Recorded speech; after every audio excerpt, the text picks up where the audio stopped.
अस्सलामु अलैकुम वरहमतुल्लाहि वबरकातुहू। उम्मीद है आप सभी हजरात खैर व आफियत से होंगे।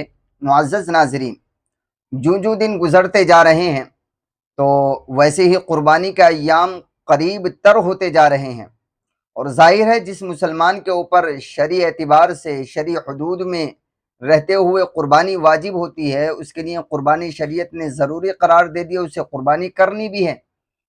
लेकिन यहाँ मुझे एक बात अर्ज़ करनी है, आज की इस वीडियो में एक पैगाम देना है। वो उसको एतराज़ समझ लीजिए या दूसरों के उठाए हुए एतराज़ का जवाब समझ लीजिए। बाज़ लोग ये कहते हैं कि क़ुरबानी करना कोई ज़रूरी नहीं है, बल्कि आप क़ुरबानी की जगह जितनी रकम, जितना पैसा आप क़ुरबानी में लगाएंगे, क़ुरबानी करेंगे, उतनी रकम जो है आप किसी गरीब को दे दीजिए, किसी की बेटी की शादी में लगा दीजिए, या किसी गरीब को जो है सदका कर दीजिए, वगैरह वगैरह बहुत सारी बातें वो करते हैं। लेकिन यहाँ पर ये बात अच्छी तरह समझ लेना चाहिए कि अल्लाह के नबी सल्लल्लाहु अलैहि वसल्लम की हदीस में है, जिसको हज़रत आयशा सिद्दीक़ा रज़ी अल्लाह ताला अन्हा अम्मी जान फरमाती हैं कि अल्लाह के नबी सल्लल्लाहु अलैहि वसल्लम ने फरमाया कि अल्लाह को कुर्बानी के दिनों में कुर्बानी के अमल से ज़्यादा महबूब कोई अमल नहीं है। देखिए, सदका करना भी अच्छी बात है, अल्लाह को पसंद है। किसी गरीब की मदद करना भी अच्छी बात है, अल्लाह को पसंद है। और जितने भी अच्छे काम हैं, खैर के काम हैं, वो सब अच्छे काम हैं, अल्लाह को सब पसंद है। लेकिन कुर्बानी के दिनों में, जो कुर्बानी का अय्याम है 3 दिनों में, कुर्बानी के दिनों में कुर्बानी से ज़्यादा महबूब और अच्छा अमल अल्लाह के यहाँ जो सबसे ज़्यादा महबूब और पसंदीदा अमल है कुर्बानी के दिनों में, वो सिर्फ कुर्बानी है। उसके अलावा उससे ज़्यादा महबूब अल्लाह को कोई अमल नहीं है।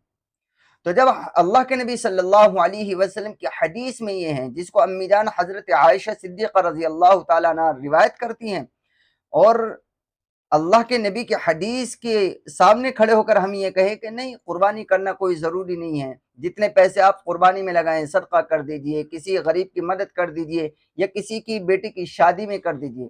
ये तो गोया कि ऐसा है जैसा कि हम अल्लाह के नबी सल्लल्लाहु अलैहि वसल्लम से जो है मुकाबला कर रहे हैं। यानी अल्लाह के नबी सल्लल्लाहु अलैहि वसल्लम ये कह रहे हैं कि अल्लाह को सबसे ज़्यादा महबूब अमल कुर्बानी के दिनों में कुर्बानी करना है, और हम ये कह रहे हैं कि नहीं, कुर्बानी करना कोई ज़रूरी नहीं है, उन पैसों को किसी गरीब को दे दीजिए, उनकी मदद कर दीजिए। तो आप ही फैसला कीजिए कि हम क्या अपनी ज़बान से लफ्ज़ निकाल रहे हैं। दूसरे क्या कह रहे हैं उसको छोड़िए, उस पर तवज्जो मत दीजिए। आप खुद अपने दिल से फैसला कीजिए कि आप क्या कर रहे हैं। भाई, रहा गरीब की मदद करने का मसला, पूरा साल पड़ा है, गरीब की मदद कीजिए। पूरा साल पड़ा है, दूसरों की बेटियों की शादी कराइए। पूरा साल पड़ा है, गरीब का सहारा बनिए। क्यों नहीं बनते, बनिए। क्या कुर्बानी के 3 दिनों में ही आपको गरीब याद आते हैं? कुर्बानी के पैसों को देखकर ही आपको गरीब की मदद करने का ख्याल आता है? इसलिए ये इस्लाम दुश्मन लोगों के उठाए हुए एतराज़ात हैं, उनकी बनाई हुई बातें हैं। वो ये चाहते हैं कि किसी तरह, किसी भी तरह इस्लाम पर अमल ना हो सके, मुसलमान इस्लामी तालीमात के मुताबिक ज़िंदगी न गुजार सके। उनका सिर्फ यही मकसद है, इसके अलावा कोई और रीज़न, कोई और मकसद दुश्मनान इस्लाम का हरगिज़ नहीं है। इसलिए इस बात को अच्छे से याद कीजिएगा और ज़हन में रखिएगा। और जी, जिन लोगों पर कुर्बानी वाजिब है, जिन लोगों पर कुर्बानी फ़र्ज़ है, शरई तालीम के एतबार से, वो कुर्बानी ज़रूर करें। अब कुर्बानी किन पर हैं, वो अपने मस्जिद के इमामों से पूछ लें, और कुर्बानी करने की ज़रूर कोशिश ना करें, बल्कि कुर्बानी ज़रूर ही करें।